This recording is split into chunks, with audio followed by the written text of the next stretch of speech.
సుందరమైన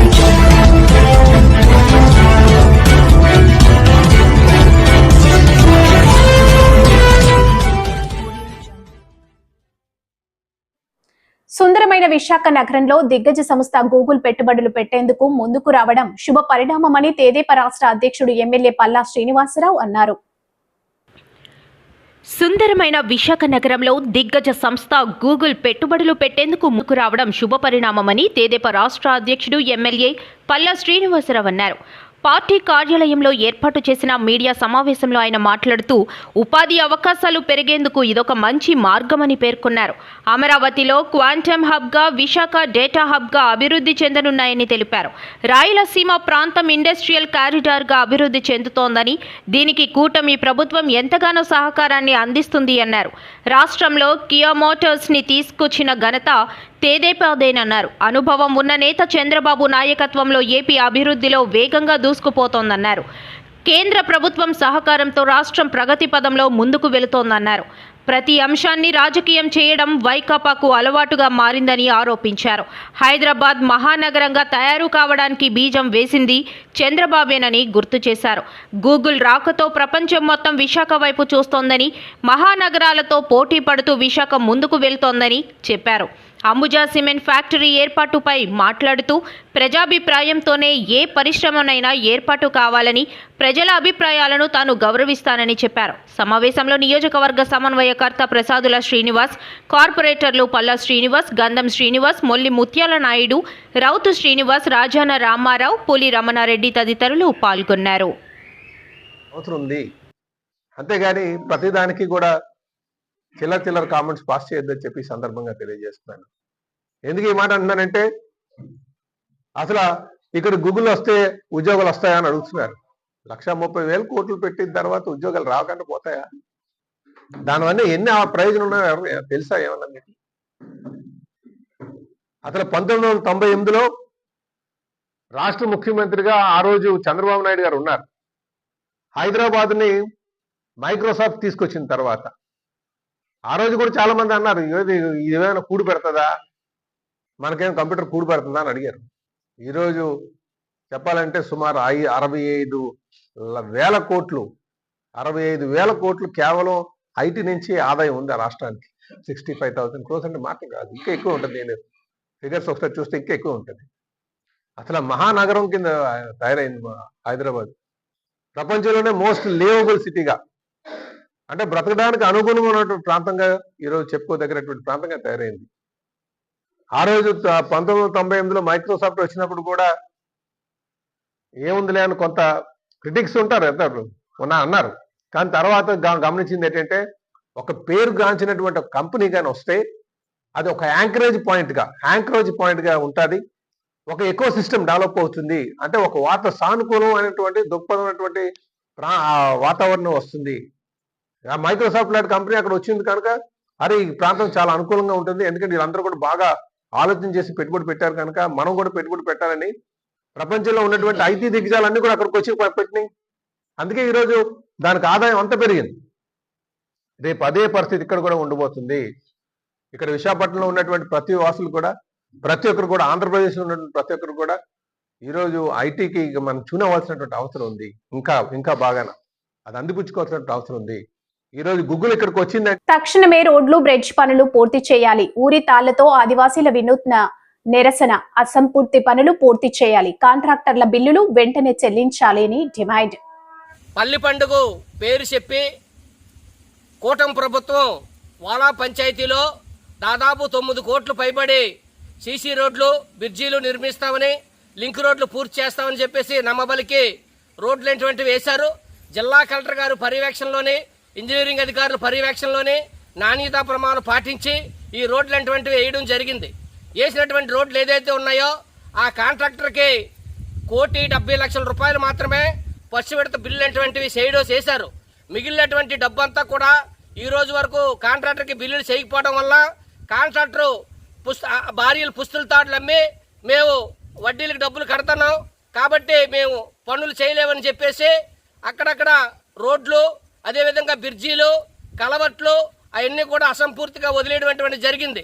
దీనివల్ల వాలా పంచాయతీలో ఉన్నటువంటి గిరిజనులు ఎవరైతే ఉన్నారో వాళ్ళకి మళ్ళీ పూర్వం రోజులు వచ్చాయి. వాళ్ళకి డోలు మాత్రం అటువంటి తప్పట్లేదు.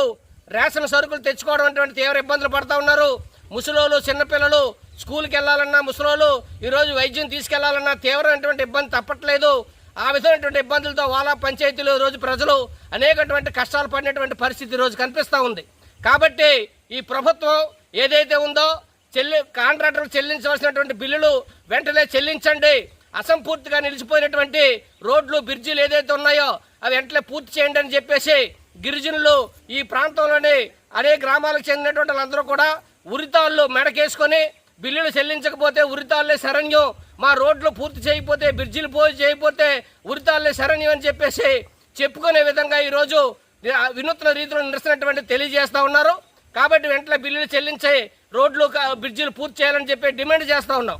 రెండవది, ఈ జిల్లాలోని 143 కోట్ల రూపాయలతోనే పనులటువంటి చేసినటువంటి కాంట్రాక్టర్లకి 11 కోట్ల రూపాయలు మాత్రమే బిల్లులు చెల్లించారు.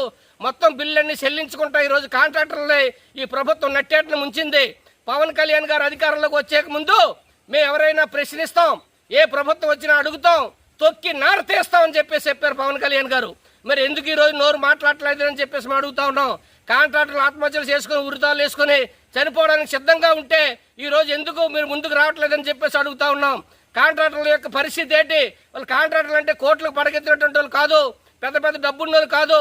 అటువంటి చిన్న స్థితిగా కాంట్రాక్టర్లు ఈ రోజు వచ్చి మాకు NREGS కాంపౌండ్ నిధులతో పనులు చేస్తే మాకు డబ్బులు వస్తాయని చెప్పేసి వాళ్ళు చేసినటువంటి కాంట్రాక్టర్లు, అటువంటి కాంట్రాక్టర్లు ఉసిరి పెట్టేటువంటి పరిస్థితి ఈ రోజు ఉండకూడదు.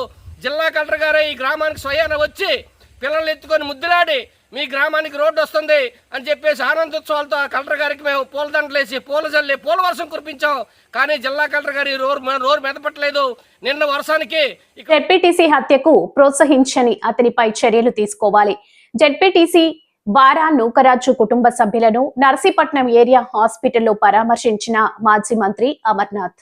కస్టడీలోకి తీసుకున్నారని చెప్పి పోలీసులు చెప్తా ఉన్నారు. దీనికి కారకులైనటువంటి అజయ్ కుమార్ అని చెప్పి ఒక వ్యక్తి ఎవరైతే ఉన్నారో ఆయన దీని అందరికి కూడా వెనక నుండి ఈ కార్యక్రమం చేయడానికి చంపినటువంటి వారు ఎవరైతే ఉన్నారో వారికి వెనక నుండి ప్రోత్సహించింది ఆ వ్యక్తి అనేటువంటిది కుటుంబ సభ్యులు చెప్తా ఉన్నారు. ఆయన మీద కూడా యాక్షన్ తీసుకోవాలి. సో ఇవన్నీ కూడా ఎవరు ఏంటి అనేటువంటిది ఇంట్లో పూర్తి స్థాయి విచారణ, కింద నుంచి పై వరకు ఎవరెవరు ఇందులో ఇన్వాల్వ్మెంట్ ఉన్నారో, దీనికి బ్యాక్గ్రౌండ్ ఏంటి, సపోర్ట్ ఏంటి, ఎవరు చేశారు, ఎలా చేశారు, ఎందుకు చేశారు, ఇవన్నిటి కూడా పూర్తి స్థాయి విచారణ ఆ కుటుంబ సభ్యులకి, ప్రజలకి నమ్మకం కల్పించేటువంటి విధంగా ఈ ప్రభుత్వం కానీ ముఖ్యంగా పోలీస్ డిపార్ట్మెంట్ కానీ యాక్ట్ చేయాలని చెప్పి మేము డిమాండ్ చేస్తూ ఉన్నాం. ఆ కుటుంబ పక్షాన మా పార్టీ నాయకుడు, మా పార్టీ సీనియర్ నాయకుడు, గిరిజన ప్రాంతాల్లో అనేక సందర్భాల్లో అనేక విధాలుగా సర్వీస్ చేసినటువంటి వ్యక్తి, మరి అటువంటి గొప్ప నాయకుడు. ఇన్సిడెంట్ జరిగింది, ఇదే ఫస్ట్ ఇన్సిడెంట్ అనుకోండి, గతంలో ఏం గొడవలు లేవని చెప్పని అనుకోవడానికి. ఇదివరకు ఆయన మీద అటాక్ జరిగింది, ఆయనకి తల మీద కొట్టడం జరిగింది. గతంలో కూడా ఒక ఇష్యూ జరిగింది, పోలీసుల దగ్గరికి వెళ్ళారు, డిపార్ట్మెంట్ దగ్గరికి వెళ్ళారు. దీనివల్ల అనవసరంగా లా అండ్ ఆర్డర్ ఇష్యూస్ వస్తున్నాయని చెప్పి అన్నప్పుడన్నా అంటే పోలీసులు చెప్పేది ఏంటంటే 2 పక్కల నుంచి కూడా బైండ్ ఓవర్ తీసుకున్నామని చెప్పి చెప్తున్నారు. అంటే బైండ్ ఓవర్ చేసినా సరే భయం లేనటువంటి పరిస్థితిలో వారు ఉన్నారు అనేటువంటి దానికి, అంటే లా అండ్ ఆర్డర్ ఏ రకంగా ఉంది అనేటువంటి దానికి, లా అండ్ ఆర్డర్ అంటే భయం ఉందా లేదా అనేటువంటి దానికి ఇది ఒక ఉదాహరణ. సో డెఫినెట్గా ఇందులోని పార్టీలు తీసుకురావడం కానీ నాకైతే ఇది రాజకీయం చేయాలన్నటువంటి ఆలోచన కానీ అసలు ఆ ఉద్దేశం కూడా లేదు. కానీ మా ఉద్దేశం ఏంటంటే ఏ వ్యవస్థ అధికారంలో ఉన్నా ఆ వ్యవస్థల పట్ల ప్రజలకి భయం అనేటువంటిది, పోలీస్ విభాగం అంటే భయం ఉండాలి, రెవెన్యూ డిపార్ట్మెంట్ అంటే గౌరవం ఉండాలి, లేకపోతే ఇంకో డిపార్ట్మెంట్ అంటే ఏ పని ఆ పని పార్టీలకి, కులాలకి, మతాలకి అతీతంగా చేస్తున్నారనేటువంటి నమ్మకం ప్రభుత్వం కల్పించాలి. అది కల్పించినప్పుడు ఏమవుతుందంటే మనం ఏం చేసినా ఒక ఆటవిక రాజ్యం, మనం ఏం చేసినా మనల్ని అడిగినోడు లేడు అనేటువంటి అభిప్రాయం ఎప్పుడైతే ప్రజలు కలుగుతుందో ఇటువంటి ఇష్యూస్ అన్ని కూడా వస్తాయి. సో దయచేసి అది లేకుండా ఆ లా అండ్ ఆర్డర్ పట్ల గౌరవం, భయం అనేటువంటి ఉండేటువంటి విధంగా పనిచేయాలనేటువంటి మా తాలూకు రిక్వెస్ట్. పిఠాపురంలో వైద్యుల నిర్లక్ష్యంతో గర్భిణీ మృతి. డెలివరీ కోసం ఆసుపత్రిలో చేరిన దొండపాడు శ్రీదేవి నార్మల్ డెలివరీ చేసేందుకు వైద్యులు ప్రయత్నం. కానీ వైద్యుల నిర్లక్ష్యంతో బిడ్డతో పాటు బయటకు వచ్చిన గర్భసంచి, దాంతో హడావిడిగా కాకినాడ GGH కు రెఫర్ చేసి చేతులు దులుపుకున్న పిఠాపురం ప్రభుత్వ వైద్యులు.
డెలివరీ అక్కడ ఏదైనా ఆపరేషన్ అయింది అన్నామండి. డెలివరీ టైంలోనే 3 లీటర్ల రక్తం పోయింది, గర్భసంచి కిందకి జారిపోయింది. అమ్మాయిని శుభ్రం అక్కడే నలిపేశారు. మా దగ్గర ఏమీ జరగలేదు, బ్రతికితే బతకొచ్చు, బతకపోతే మేము చెప్పలేము, గర్భసంచి ఆపరేషన్ చేస్తాము, అవకాశం ఉంటే బతుకుతుంది, లేకపోతే లేదు, మీకు అంగీకారం అయితే సంతకాలు పెట్టండి అన్నారండి. ఇంకెలాగైనా ఫోన్లో ఒక బిడ్డ ఉంది కదా, మనిషి బతికితే చాలు, అలాగంటే మేమేం చేసామండి, ఈ సంతకాలు పెట్టామండి. ఆపరేషన్ చేయడం కోసం వాళ్ళు మాత్రం సంతకాలు పెట్టించుకొని ఆపరేషన్ చేశారండి. ఎందుకంటే మా దగ్గర ఏమి జరగలేదమ్మా, అది మొత్తం అమ్మాయి అంతా నలిగిపోవడం, పిడాపడనే నలిగిపోయింది, ఇక్కడ ఏం కాదు, అలాగంటే వాళ్ళు మొత్తం సంతకాలు పెట్టించుకొని ఆపరేషన్ చేశారండి. ఆపరేషన్ చేసిన తర్వాత కూడా ఆ అమ్మాయికి నాడు కొట్టుకోలేదండి, బీపీ కూడా లేదు, బీపీ మొత్తం పడిపోయింది, నాడు కొట్టుకోలేదు. అమ్మ ఇంక బ్లడ్ లేదు ఒంట్లోని, మేము ఎక్కిస్తున్నా సరే ఈవిడే వచ్చి మళ్ళీ ఏం కాదు సంసారానికి పండిపోతుంది. ఈవిడ వచ్చిందండి వెనకాల, ఈ డాక్టర్ అక్కడికి వచ్చింది, కాకినాడ వచ్చింది, ఆపరేషన్ చేయకముందే వచ్చిందండి. వచ్చి ఏం కాదు, గర్భసంచి ఒకటే తీస్తారు, కిందకి జారిపోయింది, గర్భసంచి ఒకటి తీస్తారు, సంసారానికి పనిపోతుంది, మీ చెల్లికి ఏం కదండి నన్ను అక్కడ ఓదార్చిందండి. ఓదార్స్తారండి అమ్మాయినండి ఈ అమ్మాయి ఈవిండి నేను, లేకపోతే అమ్మ నాకు అప్పుడే తీసుకొచ్చి అక్కడ పెడదు. అక్కడ చేసి ఆపరేషన్ చేసిన తర్వాత నాడు పడిపోయింది, పల్సరేట్ పడిపోయింది, ఇంకా ఏం చేయలేము. అక్కడే పడకలు పైనేమో అమ్మాయి ఐసీయూలోనండి, చిన్న అమ్మాయి, ఈ అమ్మాయిని ఐసీయూలో పెట్టేశారు. మేమేమో కింద ఈ అమ్మాయి దగ్గర పడిగప్పులు కాసుకుంటా ఉన్నామండి. తెల్లవారుజాను 3:20 టయానికి అమ్మాయి ప్రాణం పోయిందండి. అమ్మాయి అక్కడ మన డెడ్ బాడీని 8-9 టయానికి ఇచ్చారండి. మేము ఇంటికి తీసుకెళ్ళి అంత్యక్రియలు చేసుకున్నామండి. 2-12 మధ్యలో 12-2 మధ్యలో అంత్యక్రియలు చేసుకున్నామండి. ఇలా చనిపోయిందట. అలాగని మా ఊర్లో వాళ్ళు రిపోర్ట్స్ కింద వస్తాయని చూసారండి. రిపోర్ట్స్లో దొరికిందండి ఇవి చేసిన అన్యాయం మాకు. ఈ అమ్మాయికి బ్లడ్ కూడా సరిగా లేదు, బ్లడ్ ప్యాకేజీ ఎక్కించారు. ఆ తర్వాత కూడా ఈ అమ్మాయికి బెడ్ వచ్చి స్కోప్ లేదు, హైట్ చూస్తే తక్కువ, బేబీ 3 కేజీలు 200 గ్రాములు ఉన్నది. ఈ అమ్మాయి హైట్ తక్కువ, తర్వాత ఉమ్మనీరు కూడా తక్కువగా ఉంది. ఆశ వర్కర్లు ఇచ్చి పుస్తకమే కూడా ఐరిస్ అని రాశారు.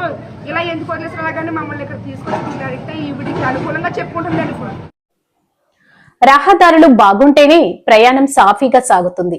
అలాంటిది శ్రీకాకుళం జిల్లా ఎచ్చెర్ల మండల పరిధిలోని ముద్దాడ, మాల ముద్దాడ, సేగేడిపేట, చిన్న కొయ్యవనిపేట, రుప్పపేట గ్రామంలో రోడ్లు అధ్వానంగా మారాయి. రహదారులు బాగుంటేనే ప్రయాణం సాఫీగా సాగుతుంది. అలాంటిది శ్రీకాకుళం జిల్లా ఎచ్చెర్ల మండల పరిధిలోని ముద్దాడ, మాల ముద్దాడ, సెగిడిపేట, చిన్న కొయ్యవనిపేట, రుప్పాపేట గ్రామంలో రోడ్డు అధ్వానంగా మారింది. దీంతో వాహనదారులకు తిప్పలు తప్పడం లేదు. అధ్వానంగా మారిన రోడ్డు మరమ్మతులు చేయాలని స్థానికులు, వాహనదారులు డిమాండ్ చేస్తున్నారు.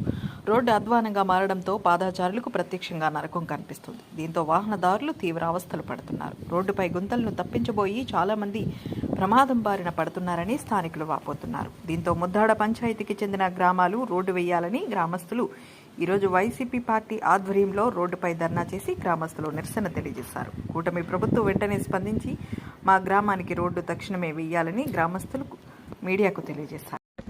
ముద్దాడ గ్రామ పంచాయతీ, నేను మరువాడు రామారావు గారు ఒక ఆటో కార్మికుడిగా ఈవేళ ఈ ముద్దాడ పంచాయతీలో జరిగినటువంటి ఎచ్చెర్ల మండల హెడ్ క్వార్టర్ ఎచ్చెర్ల నియోజకవర్గం ఈ 28 పంచాయతీలో ముద్దాడ పంచాయతీ చాలా అధ్వానంగా ఉన్నది. 1982లో టీడీపీ ప్రభుత్వం వచ్చిన కానీ కూడా ఇదే మట్టి రోడ్డుతో ఉన్నాము. ఈవేళ కూడా ఏ నాయకులు కూడా వచ్చి ఓట్ల ముందు వచ్చి అది ఇస్తాం ఇది ఇస్తామని మాకు పూడింపులు చేసి మాకు ఓట్లు వేయించుకొని గెలుచుకొని వెళ్ళిపోయి మళ్ళీ ఇక్కడికి వచ్చిన తర్వాత మళ్ళీ మంగళమే పాడతారు. ఈ మంగళం పాడతారు కాబట్టి ఈ ప్రజలు ఒక గర్భిణీ స్త్రీని తీసుకెళ్ళాలంటే ఒక ఆటో కార్మికుడిగా ఫోన్ చేస్తే వెళ్ళాను. వాళ్ళు వచ్చి సచివాలయం దగ్గరికి ముద్దాడ సచివాలయం దగ్గర తీసుకురండి అమ్మా మేము తీసుకెళ్తామని అంబులెన్స్ వాళ్ళు మాకు కంప్లైంట్ ఇస్తున్నారు. మీ రోడ్లు బాగోలేదు, మా బళ్ళు పోతాయని వాళ్ళు కంప్లైంట్ ఇస్తారు. ఆటో తీసుకెళ్ళి ఒక గర్భిణీ స్త్రీని తీసుకెళ్ళి అక్కడ సగం దారిలోనే ఆ డెలివరీ అయిపోతేటో భయంతో మేము వెళ్తాను. అందుకని హాస్పిటల్కి చేర్చే ఇబ్బంది కూడా మాకు ఉన్నది. కాబట్టి త్వరగా ఆలోచించి ఈ కూటమి ప్రభుత్వం ఇప్పుడు వచ్చి మన పవన్ కళ్యాణ్ గారు డిప్యూటీ సీఎం గారు ప్రతి ఊరూరు ఈ రోడ్లు వేసి చాలా సస్యామలం చేస్తామనేసి వాగ్దానాలు చేశారు ఎలక్షన్ ముందు. ఇప్పుడు కూడా ఎలక్షన్ అయిపోయి సంవత్సరం 3 మాసాలు అవుతుంది. ఇప్పుడు ఈ ముద్దాడ పంచాయతీ ఏ మూలలో ఉన్నదో ఎక్కడున్నదో తెలియదు. ముద్దాడ పంచాయతీలో టోటల్గా ఒక 5,000 వాటర్లు ఉన్నారు. వాటర్లు కావాలంటే ప్రతి నియోజకవర్గం ఎమ్మెల్యే పరిగెట్టి వెళ్ళిపోతాడు, ఎక్కడ చెరువులో దిగిన గెంతేస్తాడు. కానీ గెలిచిన తర్వాత అంటే మళ్ళా బూటికి చేరిపోతాడు. అందుకనే మీరు తెలుసుకొని ఈ విషయాన్ని చాలా సంకల్పంతో మాకు ఈ సౌకర్యం కల్పించి రోడ్లు ఏర్పరుస్తారని మరీ కోరుకుంటున్నాం. జై శ్రీరామ్, స్వామియే శరణమయ్యప్ప. గ్రామ పంచాయతీ ఇచ్చర్ల మండలం శ్రీకాకుళం జిల్లా. మా గ్రామం ఆనుకుని 7 గ్రామాలు ఉన్నాయి. రూపపేట, సిగిడిపేట, కొత్తపేట, చిన్నకోయనపేట, అంబేద్కర్ నగర్, పెద్దకోయనపేట ఈ గ్రామాలు ఉన్నాయి. సుమారుగా 1500 మంది జనం ఉన్నారు. మా గ్రామ సచివాలయం నుండి కోయవనపేట వరకు ఉన్న సుమారుగా 4 కిలోమీటర్లు ఉంటుంది. 4 కిలోమీటర్లు కూడా 3 శతాబ్దాలుగా మేము ఎన్నో గ్రీవెన్స్కి కానీ, ఎంతోమంది నాయకులకు కానీ, ఎన్నో అధికారులకు కానీ కలిసిన కాడ కూడా మాకు ఈ నిరాశ కలిగింది. మాకు ఈ రోడ్డు అంట బల్క్ డ్రగ్ పార్క్ ఏర్పాటుకు వ్యతిరేకంగా రాజేపేట మత్స్యకారులు చేస్తున్న నిరసనకు సంఘీభావం తెలిపిన వైసీపీ నేతలు. ఈ మేరకు మాజీ మంత్రి గుడివాడ అమర్నాథ్ మీడియాతో మాట్లాడుతూ, జగన్మోహన్ రెడ్డి మాటగా మాది హామీ, మేము రాజకీయాలు చేయడానికి రాలేదు, సమస్య పరిష్కారం కోసం సంఘీభావం చెబుతున్నామని అమర్నాథ్ అన్నారు. మాజీ ముఖ్యమంత్రి వర్యులు శ్రీ వైఎస్ జగన్మోహన్ రెడ్డి గారి ఆదేశాల మేరకు మొన్న 9వ తారీఖున ఉమ్మడి విశాఖపట్నం జిల్లా పర్యటనకి మెడికల్ కాలేజీల ప్రైవేటీకరణకు వ్యతిరేకంగా జరిగినటువంటి ఆ కార్యక్రమానికి వారు విచ్చేసినప్పుడు రాజీపేట గ్రామానికి సంబంధించి ఆ రైతులు, ఆ గ్రామస్తులు, మత్స్యకారులు అందరూ కూడా వారికి కలిసి స్థానికంగా ఏర్పాటు చేస్తున్నటువంటి బల్క్ డ్రగ్ పార్క్కి మేము వ్యతిరేకంగా ఉన్నాం. మాకు ఆ పరిశ్రమని, ఆ పార్క్ని ఇక్కడ ఏర్పాటు చేయడానికి వీల్లేదని చెప్పి వారు జగన్మోహన్ రెడ్డి గారికి ఒక రిప్రజెంటేషన్ ఇవ్వడం జరిగింది. వారు అప్పుడే జగన్మోహన్ రెడ్డి గారు వారితో మాట్లాడినప్పుడు చెప్పారు, ఏదైతే ప్రజలు అక్కడ ఏదైతే కోరుకుంటున్నారో వైఎస్ఆర్ కాంగ్రెస్ పార్టీ దానికి మీకు సహకారం అందిస్తుంది, మీకు సంఘీభావంగా ఉంటుంది, మీ అండగా నిలబడి పోరాటం చేస్తుంది అనేటువంటి విషయాన్ని కూడా వారు చెప్పడం జరిగింది. అందులో భాగంగానే పార్టీ సీనియర్ నాయకత్వాన్ని, ముఖ్యంగా శాసనమండలి ప్రతిపక్ష నాయకులు పెద్దలు శ్రీ బొత్స సత్యనారాయణ గారిని, అలాగే మాజీ మంత్రివర్యులు ఉత్తరాంధ్ర కోఆర్డినేటర్ అయినటువంటి పెద్దలు కన్నబాబు గారిని, వైఎస్ఆర్ కాంగ్రెస్ పార్టీ ఉమ్మడి విశాఖపట్నం జిల్లా నాయకత్వాన్ని అంతటినీ కూడా వారి వెంబటి వెళ్ళి వారికి సంఘీభావం తెలియజేయమని చెప్పి పార్టీ అధ్యక్షులు వారు ఆదేశించడం జరిగింది. అందులో భాగంగానే ఈరోజు రాజీపేట రావడం, వారందరితో కూడా చర్చించడం, వారికి పార్టీ అండగా నిలబడుతుందన్నటువంటి ఒక భరోసాను కల్పించడం, తప్పకుండా వారు ఏదైతే నినదిస్తూ ఉన్నారో, ఏదైతే దీనికి వ్యతిరేకంగా పోరాటం చేస్తూ ఉన్నారో ఆ పోరాటానికి వైఎస్ఆర్ కాంగ్రెస్ పార్టీ రాష్ట్ర స్థాయిలో మద్దతు పలుకుతుందన్నటువంటి మాటను కూడా ఇప్పుడే పెద్దలు బొత్స సత్యనారాయణ గారు ప్రకటించడం జరిగింది. ఈరోజు ఇక్కడ ఉన్నటువంటి పరిస్థితులు కూడా చూసాం. ఈ గ్రామానికి రావడానికి ఎన్ని ఆంక్షలు పెట్టారు, ఎన్ని ఇబ్బందులు పెట్టారు, ఎంతమంది రావాలనేటువంటిది అంకె కూడుకొని 40 మంది 45 మంది అని చెప్పి ఎక్కడికక్కడ అడ్డగించి ఇబ్బంది పెట్టినటువంటి పరిస్థితులు కూడా చూసాం. మేము ఇక్కడ రాజకీయం చేయడానికో, లేదా ఇక్కడ గొడవ పడ్డానికో, లేదా వారిని ప్రేరేపించడానికో రాలేదు. కేవలం వారికి సంఘీభావం తెలియజేయడానికి ఇచ్చేసాం, వారికి సంఘీభావం తెలియజేసాం, వారిలో ఒక భరోసాని కల్పించాం, నమ్మకాన్ని కల్పించాం.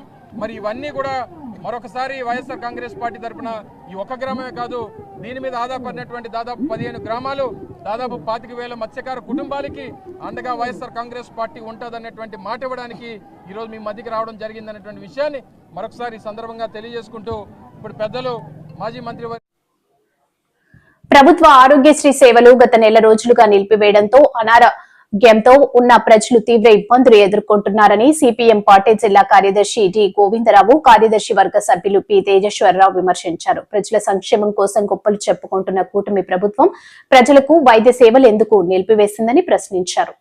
రాష్ట్రంలో ఆరోగ్యశ్రీ వైద్య సేవలు నిలుపుదల చేయడంతో ఈరోజు జిల్లాలోన రాష్ట్ర వ్యాప్తంగా ప్రజానీకము తీవ్రమైన ఇబ్బందులు పడుతున్నారు. కానీ రాష్ట్ర ప్రభుత్వం కనీసం కూడా నిమ్మకు నీరెత్తినట్లు వ్యవహరిస్తాం తప్ప పట్టించుకునే పరిస్థితి ఉండడం లేదు. ఈరోజు సెప్టెంబర్ 24 నుండి ఓపీ ఆరోగ్య వైద్య సేవలు నిలుపుదల చేసినారు. అక్టోబర్ 10 నుండి ఈరోజు మొత్తం అన్ని ఎమర్జెన్సీతో సహా కూడా ఇవాళ ఆరోగ్య సేవలు బంద్ చేయడంతో ఈ జిల్లాలో ఉండే అనారోగ్యంతో ఉండే ప్రజానీకం ఇవాళ తీవ్రమైన ఇబ్బందులు పడతారు. ఈరోజు ఈ శ్రీకాకుళం మనకు స్వాతంత్రం వచ్చి సుమారు 78 సంవత్సరాలు కావస్తుంది. ఒక్క సూపర్ స్పెషాలిటీ హాస్పిటల్ కూడా ప్రభుత్వం సంఘంలో లేదు. ఈరోజు ఏ చిన్న ప్రమాదం జరిగినా, బ్రెయిన్ స్ట్రోక్ వచ్చినా, కార్డియాలజీ సమస్య వచ్చినా ఇవాళ ఇచ్చాపురం వాడు ఇవాళ విశాఖపట్నం తరలించవలసిన పరిస్థితి ఏర్పడుతుంది. ఇవాళ ఆరోగ్యశ్రీ సేవలు నిలుపుదల చేయడంతో ఈరోజు ఎమర్జెన్సీ సేవలైన కార్డియాలజీ కానీ, న్యూరో కానీ, అదేవిధంగా చిన్నపిల్లలకు సంబంధించి కానీ, అలాగే ఏ యొక్క చిన్న ప్రమాదాలు జరిగినా ఈవేళ ఆదుకునే నాదుడు లేని పరిస్థితి ఉంది. ప్రజలు తీవ్రమైన ఇబ్బందులు పడతారు. అయినా సరే ప్రభుత్వం ఎందుకు నీరెత్తినట్లు వ్యవహరిస్తుంది అని వీళ్ళు అడుగుతున్నాం. వెంటనే రాష్ట్ర ప్రభుత్వం ఆరోగ్యశ్రీ సేవలను వెంటనే పునరుద్ధరించాలని చెప్పి మేము సిపిఎం పార్టీగా డిమాండ్ చేస్తున్నాం. అంతేకాదు ఈరోజు ఆరోగ్యశ్రీ సేవల వల్ల 3200 జబ్బులకి రాష్ట్రంలో సుమారుగా ఫ్రీ ఆథరైజేషన్ రోజుకి 9000 ఉండేవి. ఈ శ్రీకాకుళం జిల్లాలో ఫ్రీ ఆథరైజేషన్ 250 ఉన్నాయి. ఈరోజు ప్రతిరోజు ఇట్లాంటి సేవలన్నీ కూడా నిలిచిపోయేసరికి పేదలు ప్రైవేటు దగ్గర వైద్యం చేయించుకోలేక, ఆరోగ్యశ్రీ లేక ఈవేళ రోగాలతోని ఈవేళ అనేక మంది ప్రాణాలు గాలిలో కలిసిపోయే ప్రమాదం ఉంది. అయినా ఈ ప్రభుత్వానికి ఎందుకు పట్టడం లేదు అని నేను అడుగుతున్నాను. ఈరోజు ఈ విషయం ముఖ్యమంత్రి గారికి తెలియదా? ఉప ముఖ్యమంత్రి గారికి తెలియదా? ఆరోగ్యశ్రీ సేవలు ఆగిపోతే ప్రజలు ఇబ్బంది పడతారని మీరు ఎంతసేపు కార్పొరేట్ సంస్థలకు సబ్సిడీలు ఇవ్వడం 1000 కోట్ల రూపాయలు. ఇవాళ నిన్నకామన్న గూగుల్కి 22,000 కోట్ల రూపాయలు మీరు సబ్సిడీ ఇచ్చినారు. ఇవాళ వైద్య రంగాన్ని మీరు ఎందుకు డబ్బులు కేటాయించడం లేదని మేము అడుగుతున్నాం. ఇవాళ మీరు కార్పొరేట్ల పక్షాన ఉన్నారా, ప్రజల పక్షాన ఉంటారా అని చెప్పి మేము అడుగు తెలుసుకున్నాం. వెంటనే రాష్ట్ర ప్రభుత్వం వైద్య ఆరోగ్య సేవల్ని వెంటనే పునరుద్ధరించాలా, లేకపోతే మాత్రం ప్రజలే ప్రతిఘటన చేస్తారని చెప్పి హెచ్చరిక జారీ చేస్తున్నాం.